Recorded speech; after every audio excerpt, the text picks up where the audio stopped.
en vivo.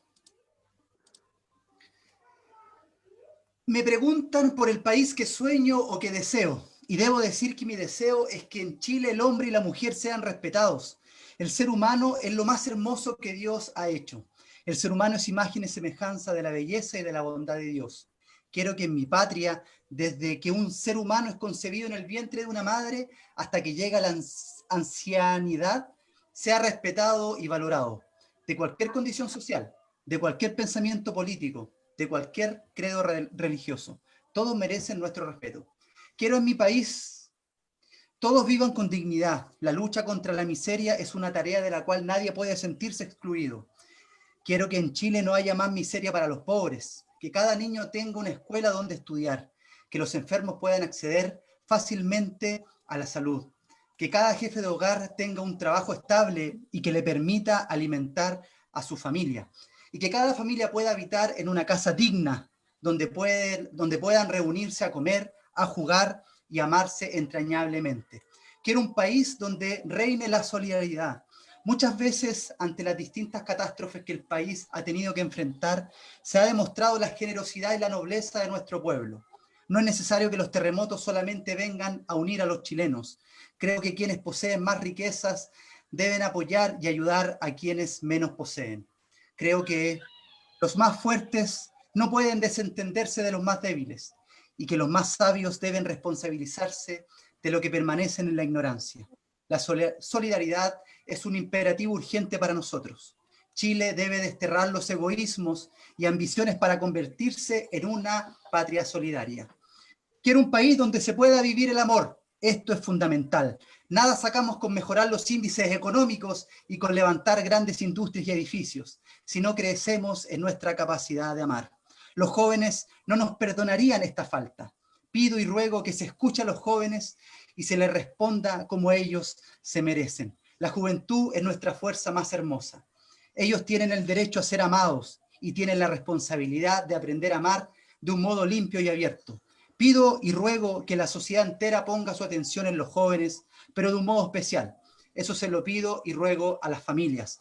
No abandonen a los jóvenes, escúchenlos, miren sus virtudes antes que sus defectos, muéstrenle con sus testimonios un estilo de vivir felizmente.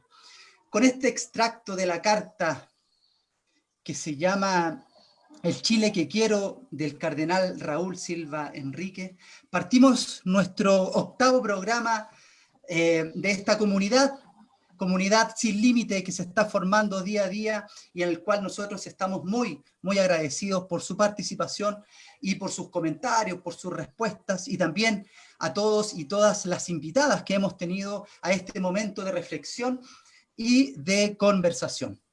Junto con saludarles afectuosamente, les invitamos a vivir este programa que tiene por nombre Sociedad, Desigualdad y Vulnerabilidad.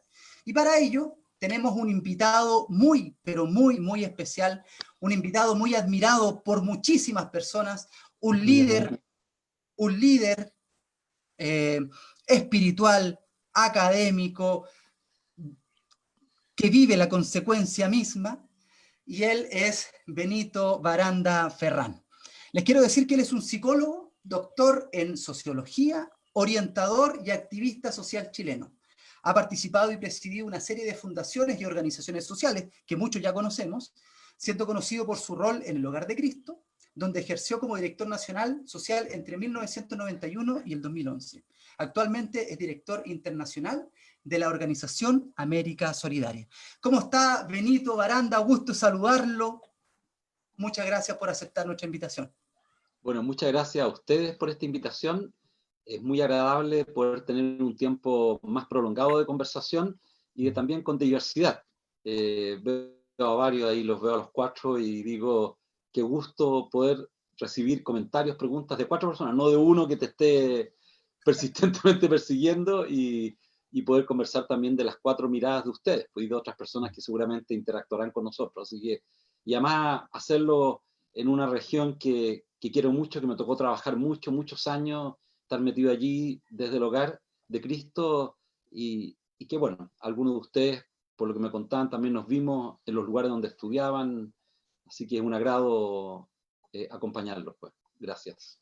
Muchas gracias, Benito. Les recordamos a toda la comunidad Sin Límites que estamos en vivo y en directo a través de nuestro fans page Sí Convivencia. Así que ustedes pueden ahí compartir, darle like para que esta conversación y este programa se masifique a más gente. Quiero saludar también a nuestros panelistas. Hoy estamos los 4 juntos y saludamos a mi co-conductor y co-constructor de este programa, A Ítalo tu Gallego. Coco. Coco. ¿Cómo está? Un gusto saludarlo. Hola Michael, un gusto saludarte también, bueno, a Sergio, a Gonzalo y a nuestro gran invitado. Sin duda, un invitado que marca fuego a los jóvenes principalmente y a los que no somos tan jóvenes también, modelos a seguir en torno a cómo poder involucrarnos con la sociedad esta que nos rodea. Así que darle la bienvenida también a todas las personas que nos están mirando, que nos están siguiendo, y esperamos que esta conversación sea de mucho provecho. Así es, amigo Ítalo, saludamos a nuestro psicólogo amigo de San Pedro Histórico, ahora sí lo dije bien, San Pedro Histórico, a el magno psicólogo Gonzalo Espinosa. ¿Cómo está, amigo? Amigo, gusto saludarlo. Bien, bien, hermanos, y con esto hago extensible, hermanos, a ustedes 4. También muy contento, creo que ya vamos en el 8º programa. La gente supiera lo que hubo detrás de esto, así que se armó tan rápido y fue tan fugaz, siempre motivado por Michael y la fuerza y la contundencia que ha ido tomando. Creo yo que también responde a que se están hablando de las cosas que hay que hablar. Las miles de visitas que estamos teniendo nos tienen muy contentos, sorprendidos y con un altísimo y crítico sentido de responsabilidad con lo que estamos haciendo. Y por eso es que también ante eso mismo, ante la responsabilidad como capacidad de responder, como estar allí presente, consciente, es que de verdad te extiendo un abrazo, Benito, y te doy mil gracias por estar presente, porque insisto que está muy bien lo jurídico, está muy bien lo psicológico, está muy bien lo académico, pero lo testimonial no es reemplazable con ninguno de estos focos anteriores. Así que voz autorizada, como suele decir Michael, bienvenido. Así es, nuestro amigo desde la ciudad de Santiago, querido Chechín, Sergio Fuica Gutiérrez, amigo mío, nuestro abogado, panelista en los días jueves. ¿Cómo está? Miércoles. Sí, gusto saludarlo, amigo, ¿cómo está? Bien, amigo, gusto saludarte a ti, también a ti, Ítalo Gonzalo, y a ti, Benito, por el cariño que significa, la significancia que tiene que te quieras conectar un día feriado, independiente de que al parecer en este proceso que estamos viviendo todos los días son iguales, pero aún así el calendario lo sigue marcando rojo y tú tuviste el cariño y la cercanía de encontrarte con nosotros y a la vez en esta pantalla que suele ser tan impersonal, tener mucha cercanía en los minutos previos antes de salir en vivo y que podamos estar compartiendo contigo. Te hemos visto álgidamente esta semana y bueno, te explicábamos que esto no tiene el objetivo de sacar ninguna cuña ni al contrario, sino que es conversar, dialogar y poder ser un aporte para todo aquello que nos están viendo en este tiempo que estamos viviendo tan difícil y que también nos ha permitido tener esta nueva forma de conectarnos y que hoy día lo que parecía impensado hace 4 meses, hoy día es un nuevo concepto de comunicación por el cual validado cada día. Así que mucho gusto y muchas gracias por aceptar nuestra invitación. Gracias. Así es, amigo Sergio. Usted bien lo dijo, queremos dar un abrazo virtual grandísimo a las Cármenes. Hoy día es su onomástico. ¿Serán santas? Sí, hay muchas somos santos. Carmen que son Lo que santas pasa es que no lo sabemos. y que merecen el cariño y el afecto de todos nosotros. Vamos a entrar ya en nuestra temática del día de hoy, pero antes, Benito, queríamos preguntarle cómo ha estado usted, cómo ha estado su familia, y estos tiempos tan mustios, tan marchitos, han influido en la vida de ustedes. ¿Cómo han llevado esta pandemia y todas las consecuencias que ha traído?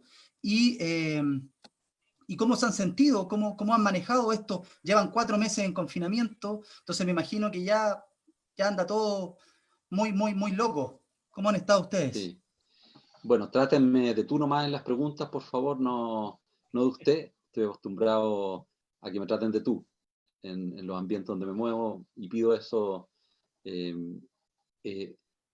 La pandemia para nosotros, la cuarentena, además el encierro en la casa, partió un poco antes, como una semana antes, porque en el edificio donde yo trabajo, estando en un evento con jóvenes de Latinoamérica que organiza América Solidaria en el edificio de la Nación Unida en Santiago, me avisaron que había habido 2 personas que habían salido positivos en el mismo edificio, que habíamos muchas organizaciones, y no quise volver ese día al edificio y ya me fui para la casa, ¿no? Fui un fin de semana nomás a buscar mis cosas, entonces llevamos harto tiempo. Nosotros sí tenemos un gran beneficio porque vivimos en el campo, en La Pintana. Yo destino algunas horas siempre a trabajar la tierra. Es un gusto para mí, un gran descanso trabajar la tierra. Me permite reflexionar mucho, vincularme además con la naturaleza. Vivimos al lado de una población que se llama El Castillo y también este tiempo nos ha permitido, a mí personalmente, porque Lorena sigue trabajando allí, volver al castillo.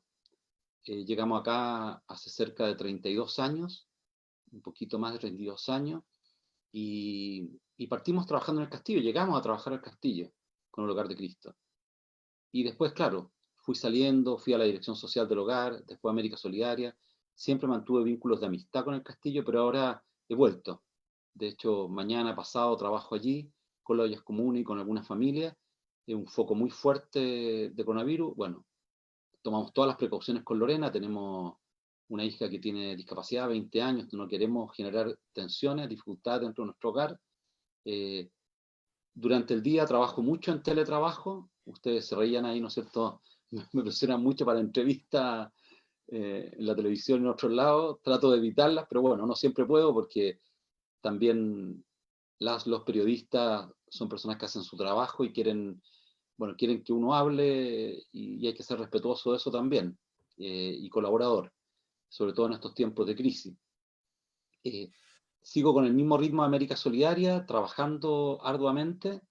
Estamos 5 hijos en la casa, nosotros tenemos 6 hijos, una hija que ya no estaba en la casa, cerró su departamento donde ella vivía y se vino para acá, ella es profesora y hace clases desde acá, otra hija también es profesora y hacen clases desde acá. Tenemos un hijo que acaba de ser padre, somos abuelos, fuimos hace 2 días abuelos, y que no vamos a conocer a la Manuelita, no la vamos a conocer por lo menos durante un mes, pero la hemos visto ya por video, nos la han mostrado ahí por videoconferencia y nos han comunicado con ella, y es preciosa, bueno, como dicen siempre los abuelos y las abuelas, ¿no es cierto? Siempre es preciosa. Es nuestra primera nieta, y en la casa una de las tareas que he tenido que asumir, bueno, yo no tengo dificultad en asumir otras tareas, como lavado, aseo, ¿no es cierto?, cocina, no aprendí así en mi casa, somos 10 hermanos y no tengo tanta dificultad para eso. Pero yo nunca había hecho terapia con mi hija Magdalena, la terapia física, y me toca 2 días a la semana hacerla, me tocó hoy día, quedo muy adolorido de los brazos, sobre todo la parte de los codos muy fuerte, ella pesa mucho, tiene 20 años, tiene discapacidad múltiple y bueno, y hay que seguir haciéndole la gimnasia porque si no se puede atrofiar parte de su musculatura, todo, y eso, bueno, es 1 hora los días lunes, otra hora los días jueves y otras media hora de repente en la semana, 3 días a la semana. Ese es algo nuevo, totalmente nuevo, un aprendizaje que yo no había tenido, nunca había tenido un vínculo tan estrecho con ella. Por supuesto que tengo un vínculo de padre y la quiero mucho, nuestros hijos son adoptados y cada uno de ellos ha significado mucho en la familia de nosotros, en la vida nuestra con Lorena, con mi esposa. Pero con Magdalena yo tengo el vínculo de padre, pero este vínculo ha sido muy estrecho, me ha tocado hacer gimnasia con ella. La terapeuta desde el Zoom, ¿no es cierto?, del otro lado me va indicando qué hacer. Entonces, claro, estar 1 hora en contacto físico, moviéndola, haciéndole gimnasia, es muy fuerte. A mí me ha hecho cambiar inclusive el vínculo con ella, meterme más en lenguaje de señas porque ella alcanza a ver un poquito y escuchar, además del lenguaje oral, ¿no es cierto? Usamos las señas y eso me ha obligado también a estudiar más lenguaje de señas, así que estoy en un curso de lenguaje de señas los días viernes en la tarde. Qué bueno, felicidades por ser abuelo, nosotros igual, aquí con el amigo Sergio, también somos padres en tiempos de pandemia. Así que, Mira. mi hijo va a cumplir 3 meses ahora y la Clarita 1, Un mes. va para los 2.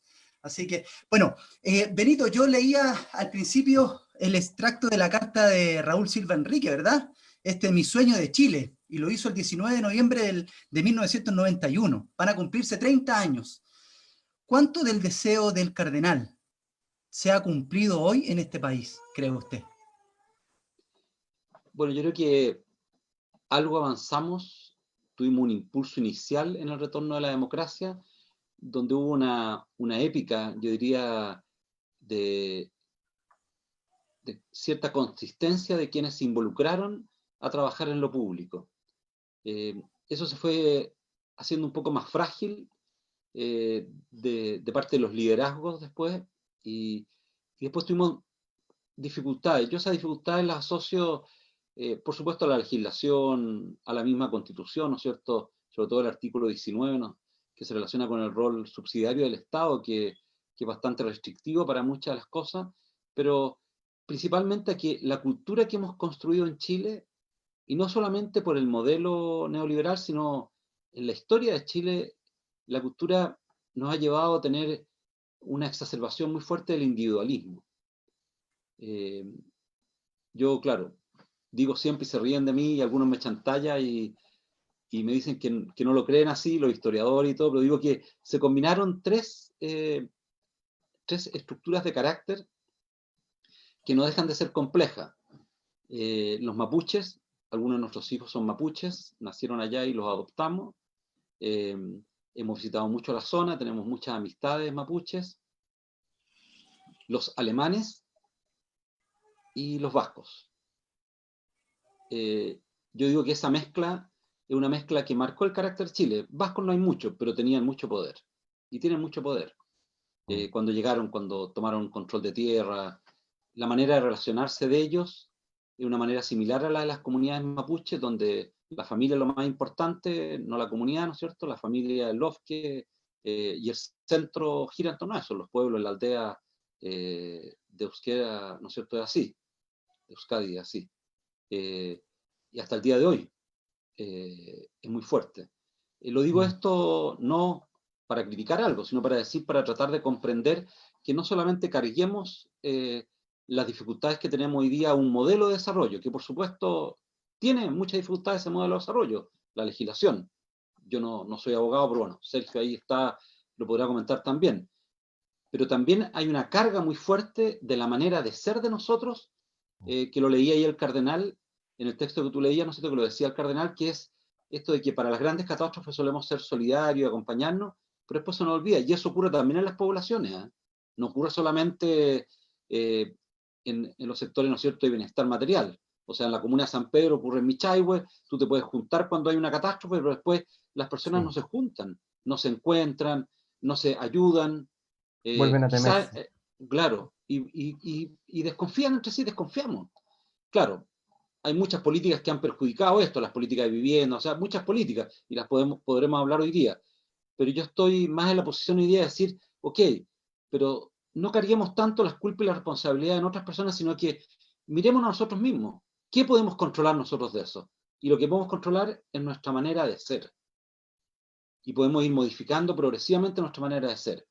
Si yo trabajo, ¿no es cierto?, en educación como Ítalo, bueno, en el ambiente donde Ítalo trabaja, con la gente que trabaja, con las personas con las cuales se vincula, en las opiniones que da, en los juicios que da, que prevalezca la justicia, que prevalezca el respeto a los otros.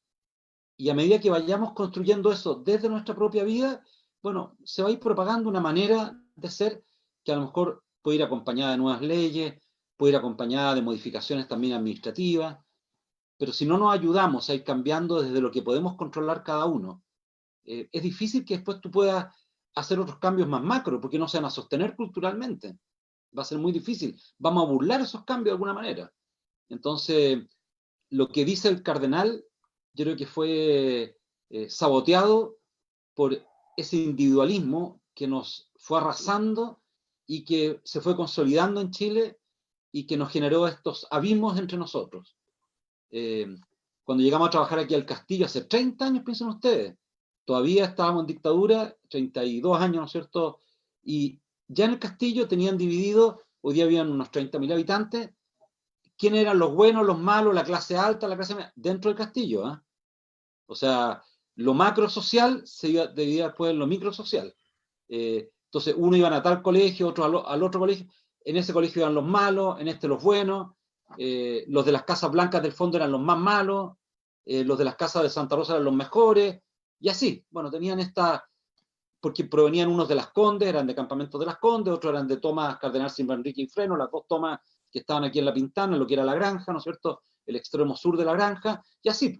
Entonces, otros de los Valledor, y nos descalificamos, nos cargamos prejuicios muy grandes, discriminamos a los demás.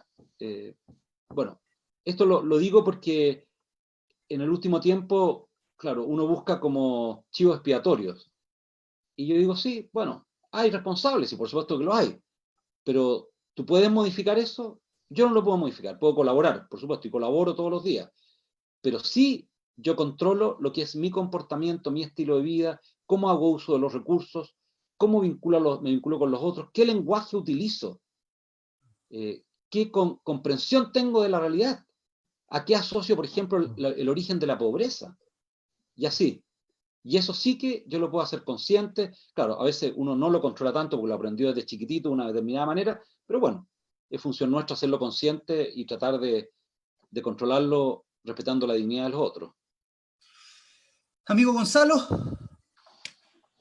Sí, mis preguntas suelen ser bien generales e introductorias, pero la mía es, León Tolstoy decía que comprenderlo todo es perdonarlo todo.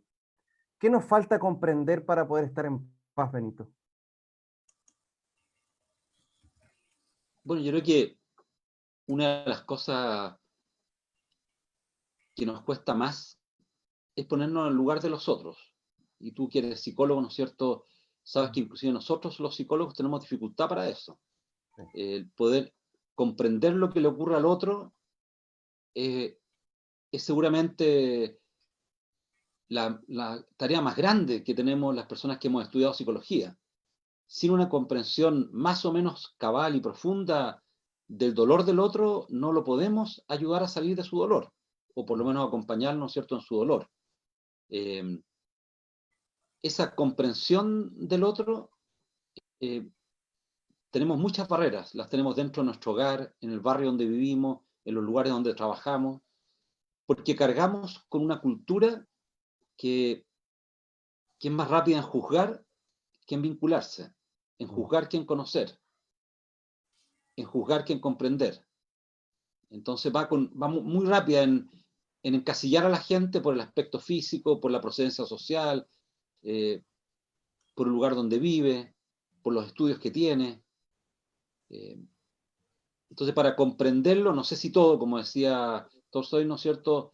Pero para comprender nos falta un gran sociólogo español, Joaquín García Roca, Chimo, que a lo mejor ha muerto ya porque estaba muy viejito la última vez que estuvo acá en Chile, y yo lo visité después en Valencia y era muy, muy mayor ya.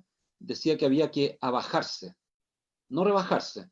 Y a lo mejor Gonzalo lo escuchó en una de las charlas que di allá en la universidad. Y abajarse, ¿qué significa? Bueno, sacarse de encima todo aquello que la cultura me ha puesto a mí para hacerme sentir diferente a los otros. Por ejemplo, los estudios. Este chauvinismo chileno, ¿no es cierto? ¿En qué universidad estudiaste? ¿En qué colegio estudiaste? ¿Cuál es tu apellido? ¿Cuál es tu procedencia social? Yo tengo un amigo que tiene el pelo negro, negro, negro. ¿Ya?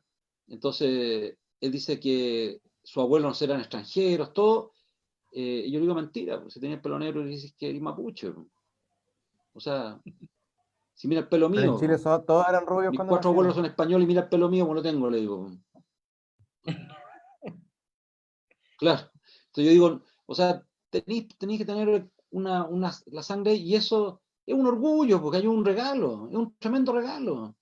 O sea, mis hijos son orgullosos de tener sangre mapuche, y visitamos los lugares donde ellos nacieron, alojamos en los lugares donde ellos nacieron, en los pueblos donde ellos nacieron, en la región del lado de ustedes, en la Araucanía, para que sientan orgullo de sus orígenes. Pero no, tenemos esta maldita, ¿no es cierto?, como ansiedad de estatus, que nos impide comprender la realidad, porque no comprendemos nuestra propia realidad y nuestro propio origen, que es similar al de los otros. Entonces, claro, yo no sé si uno logra comprenderlo todo, porque siempre van apareciendo cosas nuevas. Yo creí que ya tenía un vínculo muy estrecho con Magdalena, y hoy día me doy cuenta que no era tan estrecho como el que tengo ahora. Entonces, me avergüenzo un poquito, pero bueno, no había tenido esta circunstancia. Entonces, hoy día la comprendo mucho más que antes de la pandemia. Yo no había tenido un vínculo tan estrecho con nuestro quinto hijo, Santiago, que es músico, todo, pero como ya no puede salir a trabajar, me ayuda acá, porque la persona que me ayudaba acá, que es una persona jubilada de aquí a la comuna, no puede venir. Entonces le mantengo el salario a esa persona, pero le digo, ayúdame tú y te reemplazo parte de lo que tú ganas afuera. No te puedo reemplazar todo, pero parte, y me ayuda. Y nunca hemos tenido los diálogos que hemos tenido. Y él es seco para la historia, se sabe de memoria todo lo de los romanos, todos los emperadores, todos los periodos de la historia, y hemos conversado mucho. Como pocas veces quizá habíamos conversado, estando acá en la casa. Creí comprenderlo todo de él. Bueno, no lo comprendí todo. Benito, ir un poco hacia lo que ha pasado esta semana, empezar a poder desmenuzar algunos de los conceptos que se han ido acuñando esta semana. Y ocupando algunas de las palabras tuyas, ¿le ha faltado a este gobierno abajarse, ocupando el mismo concepto que tú nos acabas de mostrar en cuanto a la política pública? La relación de la política pública de salud, vimos que en enero la autoridad de salud anterior, el ministro Mañalich, informó que el plan había sido muy bien diseñado desde enero para poder tener mayor capacidad hospitalaria, para poder tener mayor cantidad de ventiladores, y lo que hoy día estamos viendo en una baja de los números es que al parecer eso fue real y fue una buena política pública del ministro Mañalich. Pero en materia económica, en materia que hoy día lo que acaba de reventar en cuanto al 10% de retiro de la AFP, faltó una planificación, y ahí vuelvo al concepto inicial, ¿qué le falta a este gobierno? Le falta puntualmente a bajarse para entender lo que la clase media y la clase más vulnerable no tiene hoy día, o lo que les falta hoy día. Por supuesto, yo creo que no solo a este. Me imagino yo que yo no he estado nunca en un gobierno, pero a veces las personas que llegan a cargos públicos, después estando ya en ese cargo, les cuesta mucho vincularse con la realidad, tienen grandes dificultades, porque llegan con un plan o con, ¿no es cierto?, con una idea acerca de lo que tiene que ser el desarrollo, y con una lejanía a veces con ese Chile real. Tú te recordarás que hace una semana atrás Massa, este gran astrónomo chileno, ¿no es cierto?, que nos ha enseñado tanto en este tiempo, dijo que el plan que se había diseñado para un país en desarrollo, y somos un país altamente desigual, ¿ya? El mismo doctor Mañalich, ¿no es cierto?, dijo, mucha gente lo atacó por esto, pero dijo que él no sabía, no conocía la profundidad del hacinamiento, de la pobreza. Por supuesto que él conocía la pobreza, es insólito cuando la gente dice un ignorante, pero si conocía la pobreza, estuvo acá, estuvo al lado de la casa nuestra en Bajo Temena, o sea, estuvo metido en una de las poblaciones más complejas de Santiago, donde hay un gueto, ¿no es cierto?, de más de 100.000 habitantes. No es que no haya visto la pobreza, no la haya conocido, sino que él, producto de lo que ocurrió en la pandemia, cuando dijo esto, que se había caído todo lo que ellos tenían como Castillo Naipes. claro, este castillo de naipes, ¿no es cierto?, que se les vino abajo. Bueno, era por esa lejanía, por lo que tú estás diciendo. Y él fue muy honesto en decirlo, ¿eh? Yo encuentro que él fue sincero, porque cuando tú vas viviendo en un mundo más pequeño, ese gran sociólogo Bauman, ¿no es cierto?, que falleció no hace mucho, decía que tus imágenes del mundo las construye a partir de la experiencia. Entonces yo no puedo juzgar a una persona que ha construido imágenes a partir de experiencias limitadas. Lo que tengo que hacer es ayudarlo a tener más experiencia. Yo hace 2 semanas atrás hice una intervención diciendo lo que ocurría con los jóvenes que estaban en las bandas delictuales, y una persona, un empresario de otra región, me escribió, un poco mayor que yo, después averigué por internet, no lo conocía a él, me escribió una carta, un correo bien bueno, no me insultaba nada, pero diciendo que no, que los jóvenes ya eran delincuentes, que no había caso, que cuando ya han sido delincuentes es muy difícil reformar. Bueno, me daba una lista y me daba argumentos. Entonces le dije, bueno, cuando venga a Santiago, le respondí, gracias por la carta, todo, pero cuando venga a Santiago te invito a que vengas a visitar y te invito a conocer a los jóvenes. Si quieres, sin mi presencia, te hago una reunión, te juntas con ellos y conversas con ellos, ¿ya? Bueno, no me ha respondido todavía, pero a lo mejor cuando termine la pandemia me va a responder y me va a decir, Benito, me toca ir a Santiago, me gustaría ir a la Pintana, al Castillo, para conversar con los jóvenes. Y yo feliz, cuando comenzó Paz Ciudadana, no sé si algunos de ustedes recuerdan, la Fundación Paz Ciudadana, había mucho robo en supermercados y sacaron un perfil del que robaba en supermercados y lo pegaron a la entrada del supermercado. No sé si alguno de ustedes recuerda ese escándalo. No. Y tú entrabas y veías un afiche grande con las características de los que robaron en los supermercados. Bueno, eran un montón de jóvenes también del barrio alto. O sea, cuando tú veías el aspecto de ese joven, por los blue jeans, los pantalones, todo, tú decías, puede ser cualquier joven. Entonces yo me quejé con la persona que ya falleció, el director de Paz Ciudadana, y me dice, Benito, y él fue bien correcto, me dijo, ya, si tú me dices que yo no conozco esa realidad, mi equipo no la conoce, llévame a esa realidad. Y si vinieron a alojar aquí al castillo, yo creo que nadie se ha venido a alojar al castillo, salvo ellos. Se vino todo el equipo de Paz Ciudadana a alojar aquí al castillo. Y se quedó una semana o unos días, ¿no es cierto?, durmiendo en el castillo, conversando con los jóvenes en uno de los centros que tenía el Hogar de Cristo dentro del castillo. O sea, yo creo que tú requieres abajarte para poder comprender la realidad. Y eso no significa renunciar a tus principios, significa poner tus principios en juego. Y si la realidad te enseña que esos principios son como muy ajenos y abstractos de la realidad, bueno, tú conscientemente los tienes que modificar, no alguien que te obligue, ¿no es cierto?, con una pistola, o que, sino que tú tienes que decir, chuta, lo que yo pensaba que funcionaba no funciona. Cuando la gente dice, por ejemplo, en Chile, que el promedio del Producto Interno Bruto son, no sé, $20.000 o 20 y tantos mil dólares, y que en un momento nos acercamos a Portugal, bueno, yo digo, sí, ese es el promedio. Pero el promedio no sirve de nada en Chile porque la dispersión es tan grande que los que estudiamos estadística sabemos que cuando hay una alta dispersión no te sirven los promedios, te sirve la mediana, que es donde se concentra la mayor cantidad de personas. Y nosotros hemos construido políticas públicas desde el promedio y no desde la mediana. Y esta es mi discusión con la construcción de políticas públicas. Claro, construir una política pública en Portugal con el promedio no hay ningún problema. Más del 50% de los portugueses recibe el PIB promedio. En Chile lo recibimos el 9%. O sea, no podemos construir una política del promedio. Entonces, eso requiere humildad, requiere bajarse. ¿Y cómo nos comprenden afuera? Hace un tiempo atrás salió en el Latin Barómetro los más pesados del continente. Eran los cubanos y los chilenos, los más prepotentes. Entonces, a mí me da vergüenza eso, porque yo que visito los países, no sé, estoy con una comunidad quiché, por ejemplo, en Guatemala, la riqueza de la comunidad quiché es impresionante. Impresionante la vida que hay dentro de esa comunidad quiché. Pero claro, es vista como subdesarrollada, como ignorante, habla un idioma que nadie entiende, o que entienden algunos, con todos esos idiomas, ¿no es cierto?, maravillosos que se hablan en Guatemala todavía en los distintos grupos indígenas. Entonces, claro, yo escribí una columna donde hablaba de la humildad, que se relacionaba con el abajarse, de que lo necesitábamos era mayor humildad, y la humildad hubiese sido que tú, por ejemplo, lo que tú decías, que me parece bien, el ministro Mañalich, ¿no es cierto?, como sabe harto de salud terciaria, preparó toda la atención terciaria, ventiladores, camas clínicas, para que no muriera nadie, para evitar la muerte. Pero no convocó en enero a la salud primaria, no convocó a los alcaldes y a las alcaldesas. Tú en una pandemia, lo primero que tienes que hacer, o simultáneamente, tienes que prepararte territorialmente para enfrentar la pandemia. Si él hubiese convocado territorialmente a los alcaldes, a los consultorios locales, ¿no es cierto?, a la salud local, ¿qué es lo que habría hecho? Le habría dado inmediatamente un aviso al mundo de la economía dentro del gobierno: oye, tenemos que prepararnos, esto viene mal. O sea, cada vez que declaremos cuarentena, ustedes la semana antes me tienen que tener preparado la población con alimentos, me la tienen que tener preparada para que pueda hacer la cuarentena. O sea, si no, entonces no podemos pedirle cuarentena, no sé, a Michaibo o a otros lugares. O sea, porque al final lo que genera es un gran malestar social, además de hambre, ¿no es cierto?, desesperación de la gente, un gran malestar social. Entonces, yo creo que ahí, bueno, a todos nos falta humildad, me falta humildad en mi casa, en el trabajo, soy medio acelerado y a veces trato de imponer el ritmo de mi trabajo y de mi vida a los otros, y eso me persigue siempre, y me lo critican mucho y me cuesta regularlo. Hoy día lo regulo más que antes, gracias a mis hijos y a mi esposa, pero siempre me ha costado.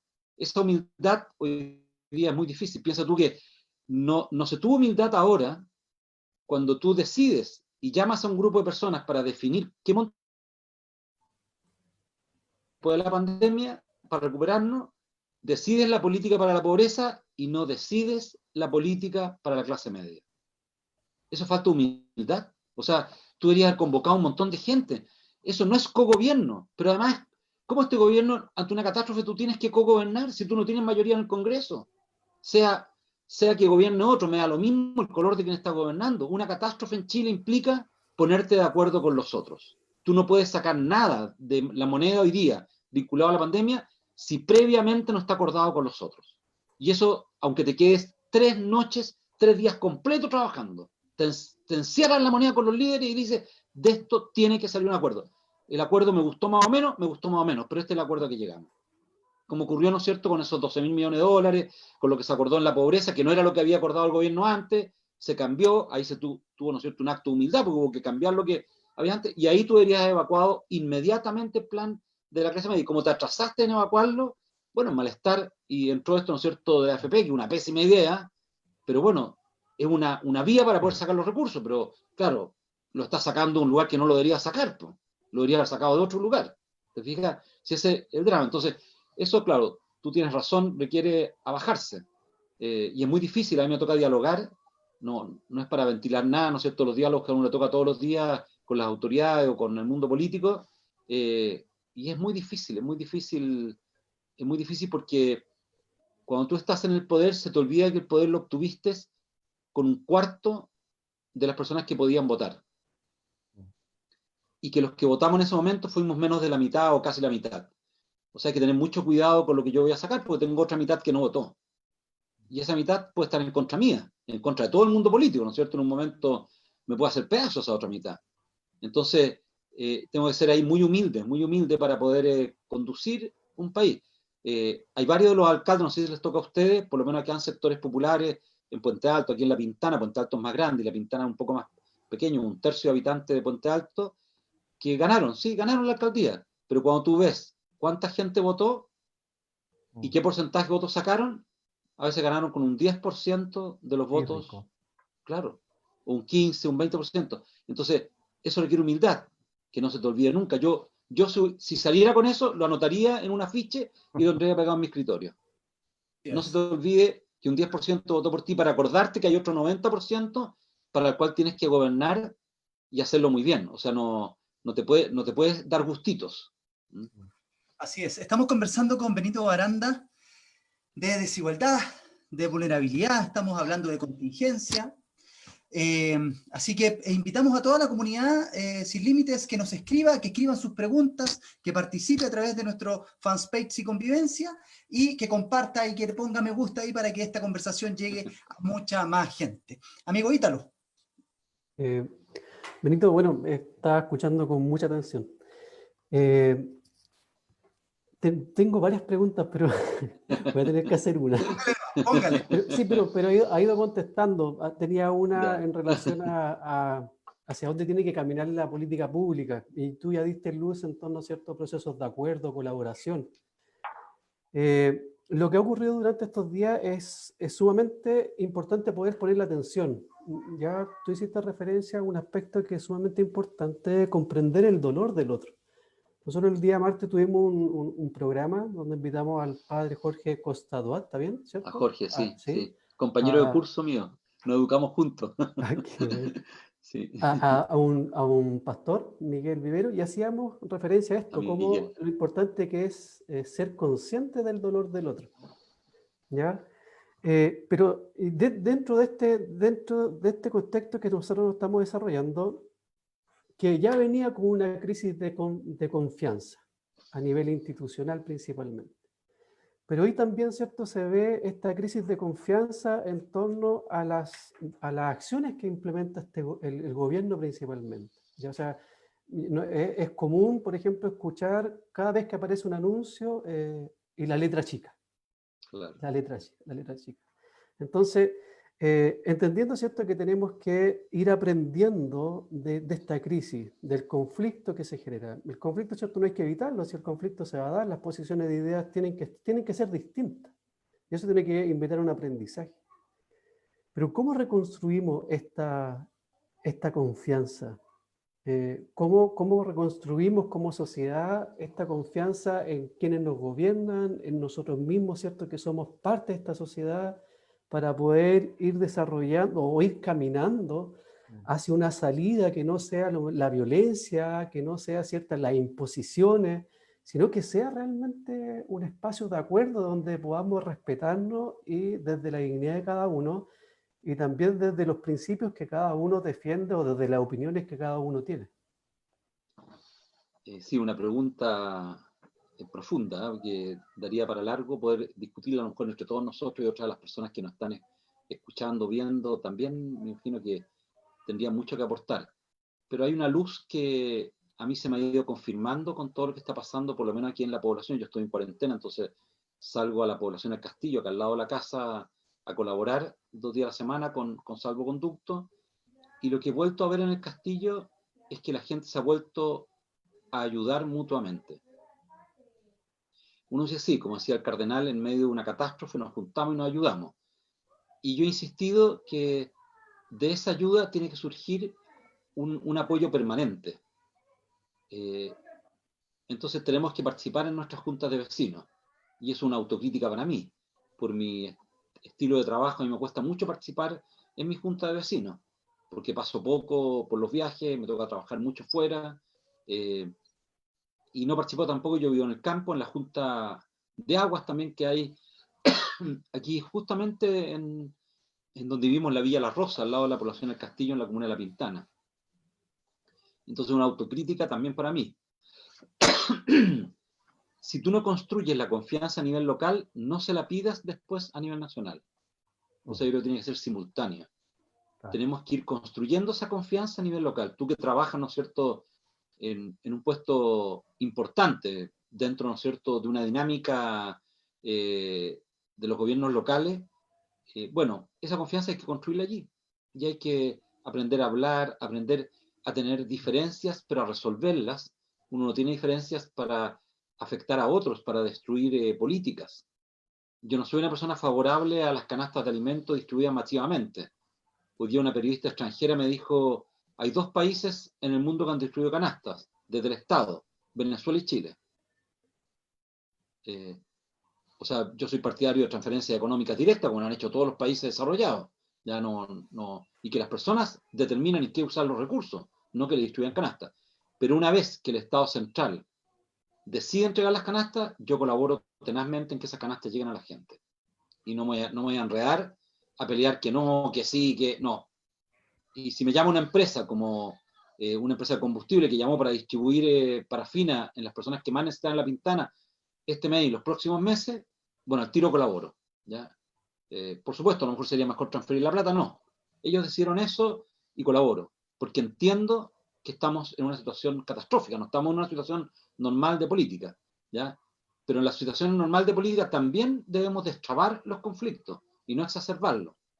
Y en el poder local muchas veces las personas exacerban los conflictos o los tensionan a un punto que terminan afectando a las comunidades, ¿ya? Ustedes recordarán que en el plan de emergencia quedaron 20 millones de dólares que se van a entregar a organizaciones de base de la sociedad civil. Y nosotros desde la sociedad civil, encabezados por Rodrigo Jordán, hemos solicitado que esa plata llegue a las juntas de vecinos o que se vean los municipios que llegan a las organizaciones de base, porque hoy día es el momento de poder fortalecerla, algo que no hicimos en el retorno de la democracia y que eso al final hipotecó todo el tejido social que se había ido armando en los 80, producto de la crisis de los 80 y también de la dictadura de esa época, ¿no es cierto? Un tejido social en la cual la ayuda mutua era parte sustantiva de lo que ocurría dentro de nuestras villas y poblaciones. Bueno, si no lo hacemos ahora con un grado de mayor madurez, ¿cómo le vamos a pedir a esas personas que después, sobre todo en las comunas como la que yo vivo, en La Pintana, participe de un proceso democrático? Quiera votar para elegir sus concejales, su alcaldesa, alcalde, si es que no se siente participando de ese poder. ¿Y tú cómo participas de ese poder? Bueno, desde tu poder barrial, local. ¿Y qué es lo que significa eso? Bueno, hacerte responsable de lo que está ocurriendo en tu comunidad, no quedarte de brazos cruzados. Cuando yo armo una olla común en medio de la pandemia, no espero que el Estado me venga a ayudar. No espero, ¿no es cierto?, que llegue una varita mágica. Digo, mis vecinos están pasando hambre. ¿Por qué no nos juntamos todos en la cuadra y juntamos alimentos y armamos algo para que puedan comer? Eso han hecho las personas en el Castillo. No se han quejado del municipio, no se han quejado del Estado central, no. Armaron las ollas comunes hace 2 meses atrás. Y los primeros aportantes de las ollas comunes fueron todos los vecinos. la feria, todo. Después, por supuesto, no quedan recursos porque mucha gente ya perdió el empleo o fue suspendido el empleo, ¿no es cierto? Entonces, hoy día requieres ayuda externa para poder mantener muchas ollas comunes, ¿ya? Entonces, la confianza, yo creo que hay que volver a recuperarla en el territorio. Y eso es trabajar de manera laboriosa. En la carta del cardenal hay algo sí que yo recordaba de lo que él había escrito, ¿no es cierto?, el sueño de él, y que sigue siendo una pesadilla para mí, que es el abandono en que hemos dejado a los jóvenes. Yo hace mucho tiempo no voy a Michay, voy a Candelaria, pero en esas dos poblaciones, Candelaria es más pequeña, ¿no es cierto?, Michay es más grande, me tocó ver niños y jóvenes de los más abandonados de Chile. Y yo digo, esos niños y jóvenes que yo vi cuando era estudiante de psicología y me tocó ir a evaluar un centro ahí de la Fundación Pablo Jara Quemada, claro, al otro lado del río Biobío, ¿ya? En ese centro tú veías tanto abandono, esos son adultos hoy día. Esos adultos pueden quemar todo porque no tienen vínculo con nosotros, ellos no nos creen. Ellos fueron abandonados por el Estado, fueron abandonados por la sociedad. Entonces, yo digo, si no hacemos algo, piensen ustedes, hay 220.000 niños y jóvenes que están fuera del sistema escolar hoy día y están en edad escolar. Los ninis. No, y los ninis se le agregan más porque son más a la edad, llegan a 450.000.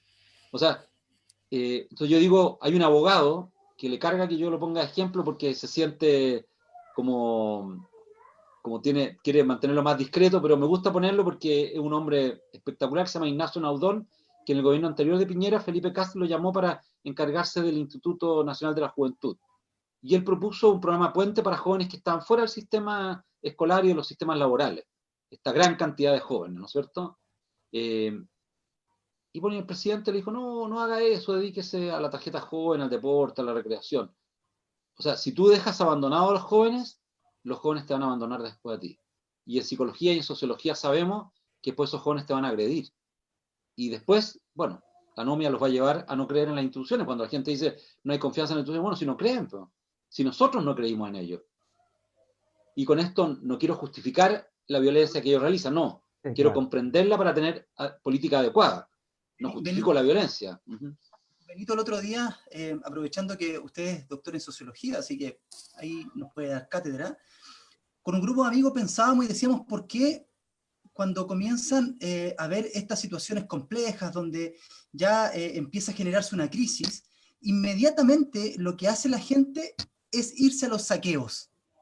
Es saquear supermercados, saquear las tiendas, sabiendo que de alguna otra forma ese supermercado es el que te abastece, que es como paradójico, porque es el que de alguna otra forma te acerca a los alimentos, pero tú lo quemas. ¿Qué explicación se puede dar Pero desde igual, la social? igual a veces ese supermercado es el que te roba después, ¿no? Que te sube los precios, el que Claro. te extorsiona. Claro, pero en el discurso que uno escucha de la gente, cuando bueno, que sabemos Claro. que el periodista está ahí en la radio misma, tratando de sacar una cuña, pero igual, pues esa gente que dice, o sea, yo aquí compro, si me lo queman, lo cierran y ya, ¿qué hago? Entonces, ¿por qué se da esa situación? ¿Tiene alguna explicación desde el punto de vista sociológico? Bueno, claro, yo creo que hay distintos grupos de personas que entran a vandalizar, ¿no es cierto?, un local. Hay, por supuesto, oportunistas, hay otros que son de bandas criminales, ¿no es cierto?, que van a sacar las cosas de mayor valor, como ocurrió acá en La Pintana, y que llegan con sus soldados y cuidan todo lo que son los electrodomésticos, pues solo lo sacan ellos. Hay otros que tienen necesidad, que van desesperados. Hay otros que sienten que no se pueden perder la oportunidad porque los otros lo están haciendo, entonces también lo vamos a hacer nosotros. Y hay otros que van a destruir, van a quemar y todo. Seguramente hay grupos muy diversos. Cuando ocurrió el terremoto, esto yo no lo había vivido nunca, no, para mí fue algo nuevo, ocurrió el terremoto y a los 2 días yo estaba afuera, estaba en Estados Unidos buscando dinero para Haití, porque primero había venido el terremoto de Haití y justo estábamos en reunión en Estados Unidos por el terremoto de Haití y yo no viví el terremoto en Chile. Entré en el primer avión que llegó desde Lima, pues me costó llegar mucho a Lima, hicimos aduana en Antofagasta, llegamos a Santiago y el aeropuerto estaba inutilizado, a la loza, nos bajaron las maletas, por supuesto las maletas no llegaron, las de nosotros, andaba con otra persona, fueron a parar a Buenos Aires, pero da lo mismo, ¿no es cierto? salimos caminando al aeropuerto porque no se podía entrar hasta que pillamos un auto que nos fue a buscar, y eso fue un día domingo. El terremoto había sido un sábado en la madrugada, parece, un viernes en la madrugada o sábado en la madrugada. Sábado. Sí. Entonces llegamos el domingo, y el día lunes tomé una avioneta que la presidenta nos pidió a algunas personas de la organización de la sociedad civil que fuésemos a destrabar la ayuda en el territorio. Llegué a un regimiento de Talca, destrabé la ayuda en ese regimiento que estaba acumulada en el cuartel para que llegara agua a la costa. Volví a Santiago y esa noche salimos con algunas personas del Hogar de Cristo, de la Fundación Superación de la Pobreza, en camionetas a recorrer la zona del terremoto. Con Rodrigo Jordán, con 2 camionetas bien equipadas, con autonomía, y recorrimos toda la carretera. Íbamos en sentido contrario, la gente volvía a Santiago, nosotros íbamos en sentido contrario. Y recorrimos todo, y pasamos por la cordillera Huelbuta, bajamos, ¿no es cierto? Y llegamos a una localidad de 12.000 habitantes, que mejor no decir el nombre, ¿no es cierto? Llegamos allí y los 2 supermercados de esa localidad estaban destruidos. El sacerdote estaba encerrado en su parroquia con su mamá. Y había un militar a cargo del territorio. Entonces le pregunté al militar y le dije, ¿qué pasó? El sacerdote no ha querido salir, está desesperado. Porque parte de sus feligreses quemaron también el supermercado, lo asaltaron. Y ahí se dividen más o menos ese territorio entre católicos y evangélicos, son el 90% de las personas. Hay harto evangélico y también católico, entonces serán 40 y 40 o 50 y 50. Y uno de los supermercados queda al lado del retén del lugar. Y el encargado de carabineros me dijo, Benito, yo me encerré, cerramos la puerta y nos encerramos porque vimos una masa de personas a las cuales las conocemos, si los vemos todos los días en la calle. Y asaltaron el supermercado y bueno, y se incendió uno. A lo mejor no fue intencional, sino que en medio de todo el desastre se terminó incendiando el supermercado. Y ahí fue la primera vez que me puse a meditar de algo que yo había visto en las noticias o en el pasado y no entendía. Y bueno, y hay en los fenómenos de catástrofe, ustedes recordarán, ¿no es cierto?, lo que acaba de ocurrir en Estados Unidos, pero ocurrió también en New Orleans, ¿no es cierto?, hace un tiempo atrás. Los saqueos fueron terribles, las casas, saquearon las casas, o sea, no saquearon los supermercados, se metieron a las casas donde no había gente a saquearlas completamente, en vehículos. Esa reacción humana, ¿no es cierto?, de aprovecharse del otro, de aprovechar, ¿no es cierto?, a obtener más bienes en medio del dolor, es como cuando tú encuentras un muerto y le robas las cosas al muerto. O en un accidente tú llevas y te roban la billetera, después cuando te llevan a un centro de salud.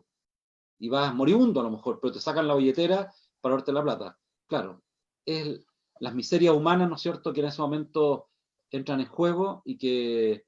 Pero bueno, de todas maneras hay un grupo más duro, más violento, que está muy decepcionado, que está muy frustrado, que no tiene nada que perder, que no le importa destruir y que no cree en el patrimonio. Entonces, ¿qué patrimonio? Si le importa la vida, y no he tenido vida yo. Pues. Cuando uno hablaba con los jóvenes, la oficina de nosotros está al lado de Plaza Italia, y me tocaba hablar con los jóvenes en todas estas protestas que destruyeron todas las veredas, ¿no es cierto?, destruyeron todo el entorno. Y cuando tú conversabas con ellos era esa frase que resonaba tanto, ¿no es cierto?, que era, pero si no tengo nada que perder, pues. Si ya lo perdí todo, estuve en el Sename, nuestro muro del edificio, en varias partes salía Sename, no más Sename, y tú hablabas, yo me iba en búho hasta Santa Rosa de la Pintana, llegaba como a las 7:30 de la esquina de Santa Rosa de la Alameda y caminaba hasta arriba. Me obligaba a caminar porque quería saber lo que había pasado en la noche. Y era tremendo, las veredas destruidas, los vidrios destruidos, la mutual de seguridad no quedó nada afuera, ¿no es cierto?, los vidrios, el hotel que está ahí cerrado completamente, y los jóvenes afuera a veces sentados durmiendo. Y más de alguna vez me senté a conversar con ella y con ellos. Algunos me ubicaban por el Hogar de Cristo, habían estado en el Sename, yo había ido a los centros donde ellos estaban, privados de libertad, y bueno, es muy duro, y eso no hemos sabido enfrentarlo, nos ha costado mucho. El director del Hogar de Cristo, hoy día habla, ¿no es cierto?, en una entrevista que bueno, que se demostró la fragilidad de nuestro sistema de protección social. Y así es. Así es. Amigo Sergio. No puedo no preguntarle 2 cosas. Me pidieron preguntar una, pero voy a tener que preguntar 2, Benito. Porque no puedo pasar por alto. Bueno, justamente se aprobó el 10% de retiro de la AFP. Yo estoy de acuerdo con la frase que tú dijiste, que es una pésima idea. Pero sí logro entender lo tardío que llegaron las políticas públicas y que generan una opción rápida para que la ciudadanía pueda recibir un dinero como clase media que no lo están recibiendo. Y te quería preguntar por eso, tu opinión justamente de aquel proyecto de ley que se va ahora a discutir en el Senado. Y voy a enganchar enseguida la pregunta porque sé que no nos tenemos que pasar tanto en el tiempo, que es muy aparte de lo que te acabo de preguntar, que tiene que ver justamente con Renato Poblete. Tú fuiste del Hogar de Cristo tantos años y me imagino, se lo preguntamos también a Felipe Berrío, ¿qué significó para ti todo el escándalo, digamos, denunciado por la profesora de teología de la Universidad Católica y que lanzó para muchos de nosotros, yo también me incluyo en eso, un gran remesón dentro de la iglesia y como imagen también dentro de la política de solidaridad y de los proyectos de solidaridad que él lideró también en el Hogar de Cristo? Bueno, en relación a lo primero, cortito, yo creo que siendo un pésimo proyecto, bueno, lo tardío, la reacción del Estado, ¿no es cierto?, hizo ya que uno ni siquiera pueda usar los argumentos de que era una pésima decisión el retirar el 10%, ¿ya? Y lo que está hoy día discutiéndose en el Congreso, bueno, lo estamos discutiendo nosotros, las organizaciones de la sociedad civil, y esperamos sacar una declaración en estos días. Hoy día estuvimos viendo la declaración, le estamos haciendo algunas precisiones y correcciones, porque creemos que es el momento de tener una buena reforma. Hay un buen ejemplo en Australia, otros países lo han hecho mejor que nosotros, sin destruir lo que tú puedas ahorrar como persona. Pero claro, el mundo ha demostrado que si no lo haces de manera más proporcional con otros ingresos, no va a obtener una pensión. Y eso es también lo que se está discutiendo en el Congreso hoy día con el proyecto que hay. Entonces, esperamos, a nosotros, por supuesto que desearíamos que en este gobierno y con este Parlamento salga la reforma previsional, porque si no sale hoy día, lo tardío que puede ser mañana puede generar un conflicto mucho mayor. Hay tres grandes reformas que nos ha costado mucho sacar, que es la de la infancia, a pesar de que hace 30 años firmamos la Convención de Derechos del Niño y no hemos podido sacar la ley de garantía, ¿no es cierto? Tú que eres abogado lo sabes, ¿no es cierto? Lo has seguido. No hemos podido sacar adelante la reforma de vivienda. Ustedes en la región, los que están en la región y en San Pedro de la Paz lo han experimentado, ¿no es cierto? Con la creación de Michaibo, estos guetos de pobreza que se crearon. Yo vivo al lado de uno de ellos, que es el Castillo, más allá está Bajo de Mena. No hemos podido reformar la política de vivienda y la de las pensiones, que yo creo que son políticas que nos ha costado mucho. Y en relación a lo del padre Renato Poblete, bueno, simplemente decir que fue un masazo. Yo estaba en Haití, el provincial de la época tuvo la deferencia que el día antes que yo saliera a Haití, la noche antes, fue a la oficina y me dijo que lo esperara y llegó tarde a la oficina. Yo me tenía que ir al otro día a Haití en enero y me contó antes de que saliera la noticia. Y bueno, es uno de los viajes más duros que me ha tocado hacer por lo que me tocó vivir allí. Yo no viví con el padre Renato Poblete. Yo vivo aquí en La Pintana, con mi familia. Lo veía generalmente 2 veces a la semana. Una reunión importante que teníamos los días lunes en el Hogar de Cristo y los días jueves en su oficina. Me iba muy temprano, tipo 7:30, 7:45, y nos juntábamos media hora, 45 minutos, una reunión muy buena de trabajo, analizando las preocupaciones de él en relación a la pobreza y a los programas del hogar. Y ese era el vínculo que teníamos, y un vínculo de trabajo. Él fue sociólogo, ¿no es cierto? Él estudió en Estados Unidos, era una persona que conocía de políticas de pobreza, y uno tenía una buena conversación, una conversación intelectualmente elevada. Claro, yo he señalado, y algunas personas lo han rechazado, y algunos amigos psiquiatras, que la única interpretación que puedo dar es que él tenía una personalidad disociada, porque es imposible. O sea, yo no, piensen ustedes que yo jamás sospeché de esto, y tuve 2 avisos, pero jamás esos avisos podían configurar algo así, ¿ya? Que eran de personas que se sintieron acosadas por él. Y en una de esas, ¿no es cierto?, lo confronté y él me dijo que no, que había sido un error de parte interpretativo de la persona, que él era muy cariñoso. Claro, no, la verdad es que no tuve otra señal que uno podría haber dicho, ¿sabe qué más? Esto es una persona disociada, enferma, que tiene 2 mundos dentro de su vida, ¿ya? Por lo que uno lo veía, ¿no es cierto?, en el mundo con el cual uno interactuaba con él. Es un dolor grande, ¿eh? Que lo cargamos, nuestra familia. Él no era un asiduo a nuestra casa, de hecho vino una vez a nuestra casa a comer, cuando vinieron unos extranjeros de España, estos amigos españoles están impactados, porque él trajo un grupo de voluntarios de España que vivieron acá en La Pintana y lo querían mucho a él, pero quedaron choqueados con esto.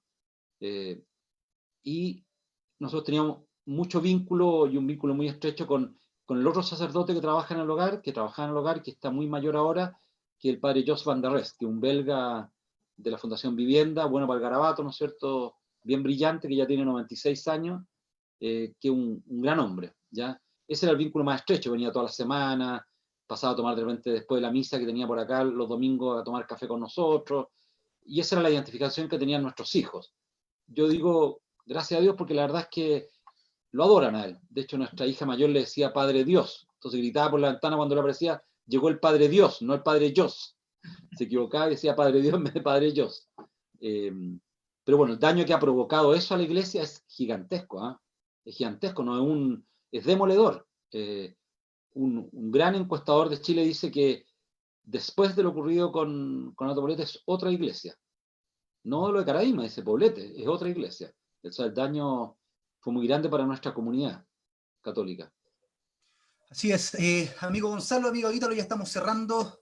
Antes de empezar a leer los comentarios de la gente que está participando muy activamente, Benito, Dios santo, que lo sigue tanta gente. Bueno, usted sabe, yo me imagino dónde está, conoce tanta gente, pero acá hay muchos mensajes para usted. Así que, amigos, algo más que preguntar, algo más que decir.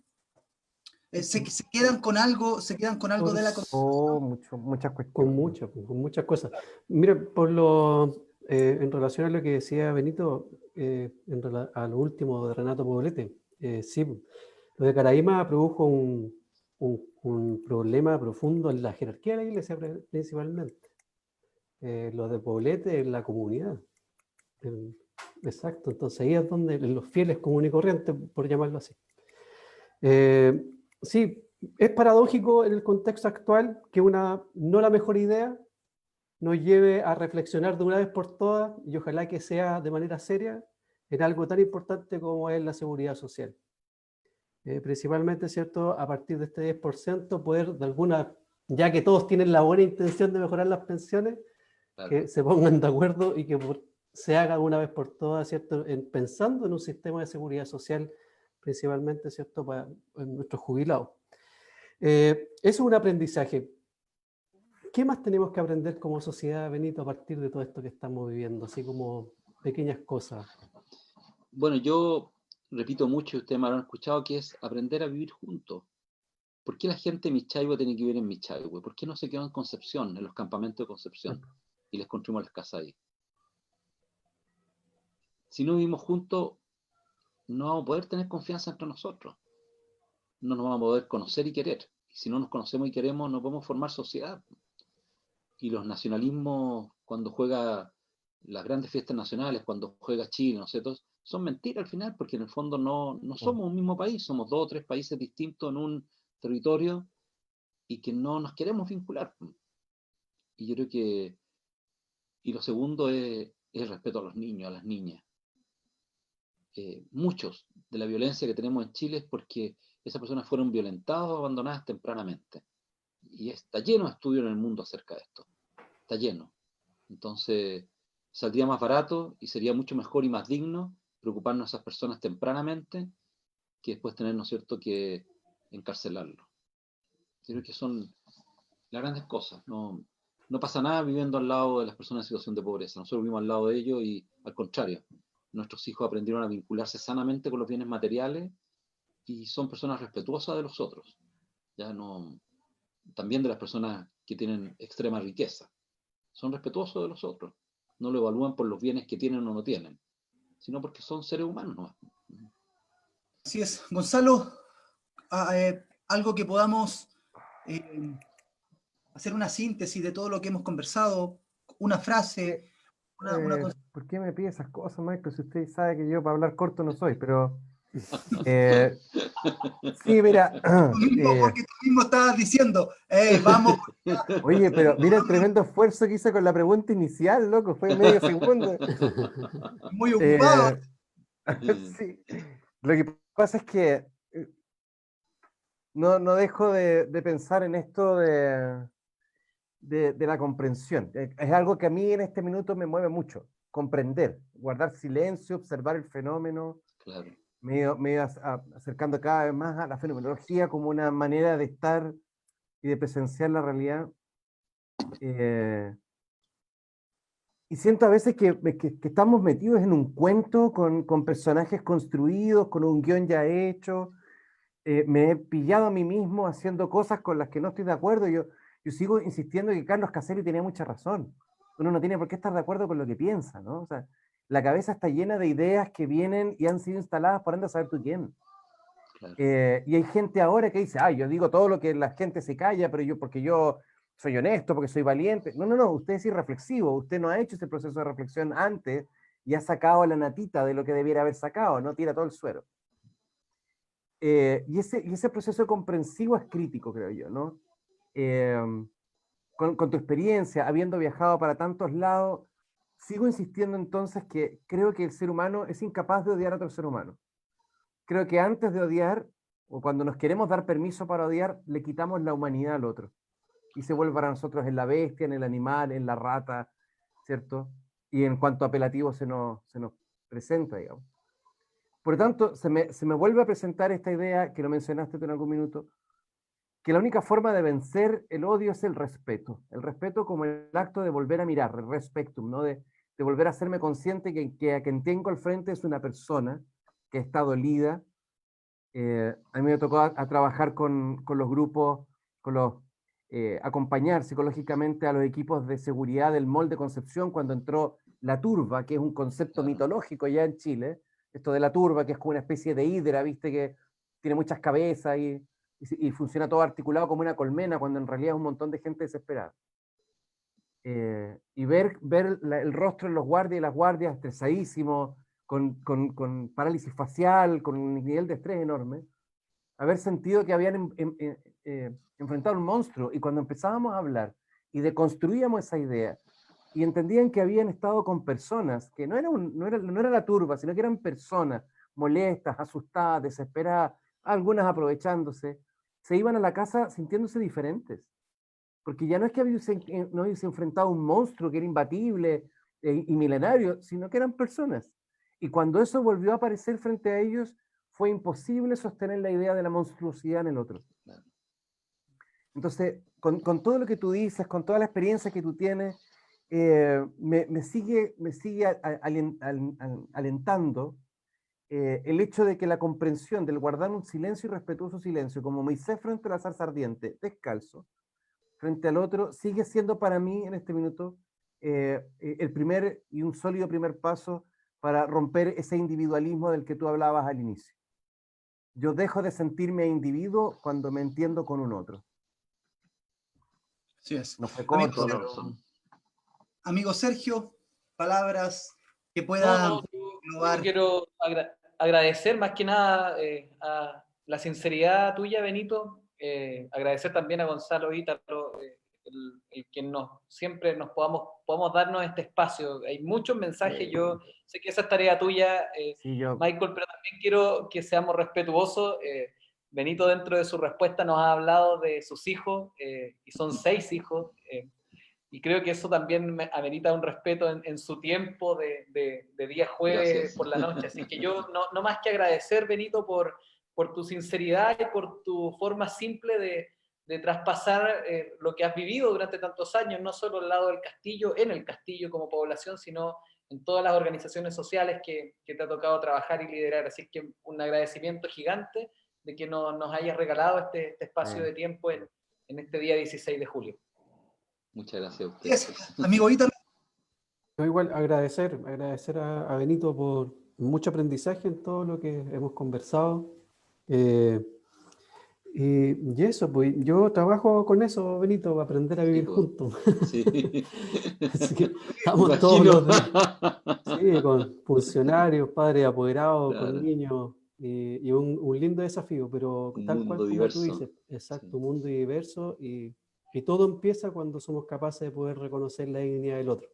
Si no la reconocemos, estamos perdidos, y ahí tenemos que tratar de poder llegar a ese punto, de identificar esa dignidad y respetarla. Así es, Benito, hay muchos mensajes, muchos saludos. Voy a leer algunos. Dice Roberto Mellado Mendoza desde Chillán, saludos a todos, excelente invitado. Tenemos a Rocío Quilodrán Loyola, saludos a todos, qué buen programa desde Santiago, excelente invitado. Maca Béjar dice, qué linda introducción, la carta del cardenal Sí, Silva muy Enrique.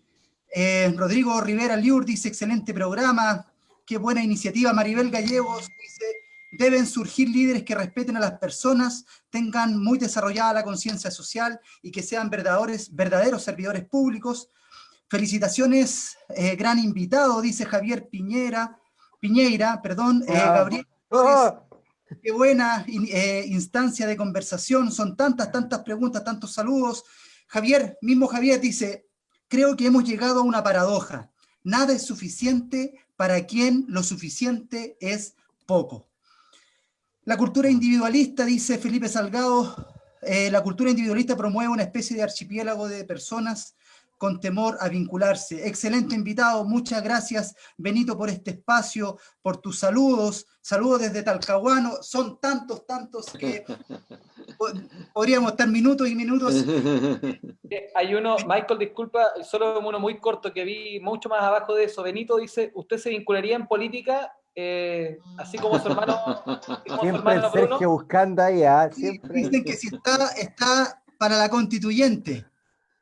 Bueno, siempre he dicho que en política activa no, porque tengo habilidad en lo social, pero la constituyente, bueno, si es necesario estar, por supuesto que voy a contribuir, porque tenemos que, si sale aprobada, ¿no es cierto?, una nueva constitución, hay que contribuir de todos los lados.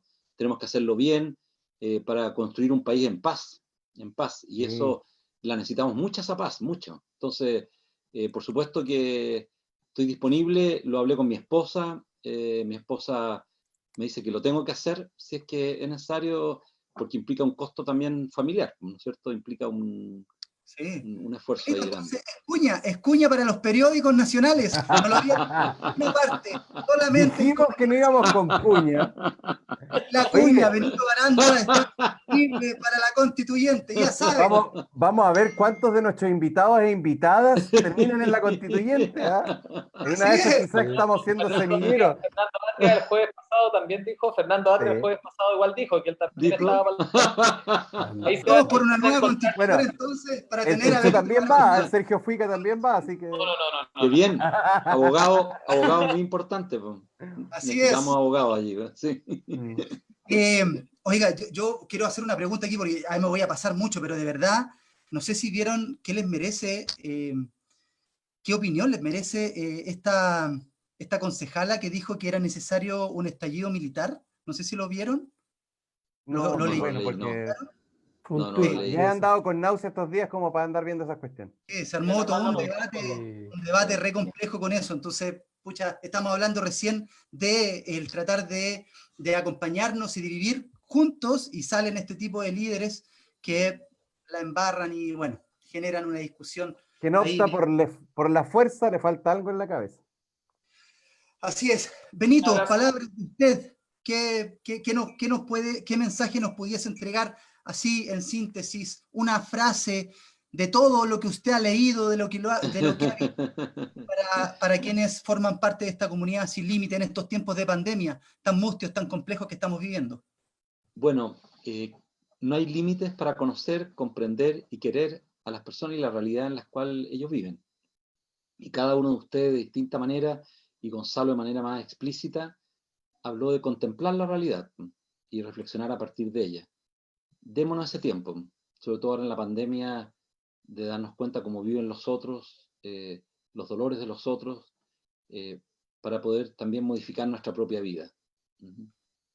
Muchas gracias, Benito. Yo igual lo voy a dejar con una frase que leí recién de usted, que yo creo que de alguna otra forma engloba todo lo que hemos estado conversando, que dice que detrás de esa violencia está una sociedad construida sobre la desigualdad. No relativicemos la desigualdad, porque vivirla y empatizar con el otro es necesario como consigna básica y como esquema mental básico. Muchas gracias por acompañarnos en un día feriado, Benito. Dios lo bendiga. Un abrazo grande. Muchas gracias, familia Benito. Gracias. Aquí le voy a dar saludos. Señora, muchas gracias. Nos vemos en la constituyente entonces. Listo. Ah, el Michael va. Pucha, la de ser. No, yo, lo veo de ustedes. Amigos. Adiós, Chao. un abrazo Chao a fuerte. a toda la comunidad sin límites. Adiós. Un abrazo grande. Cuídense. Nos vemos el martes. El martes vamos a estar con Christian Berger hablando de violencia, un académico de la Pontificia Universidad Católica, y vamos a estar con el periodista de Estado Nacional, Patricio Fernández, que era el director del The Clinic. Así que ahí vamos a estar hablando acerca de la violencia que se ha dado en estos tiempos de pandemia. Muchas gracias, comunidad sin límite, que esperamos que hayan tenido y que les haya gustado el programa de hoy, porque lo hicimos con mucho cariño. Un abrazo para todos y chao.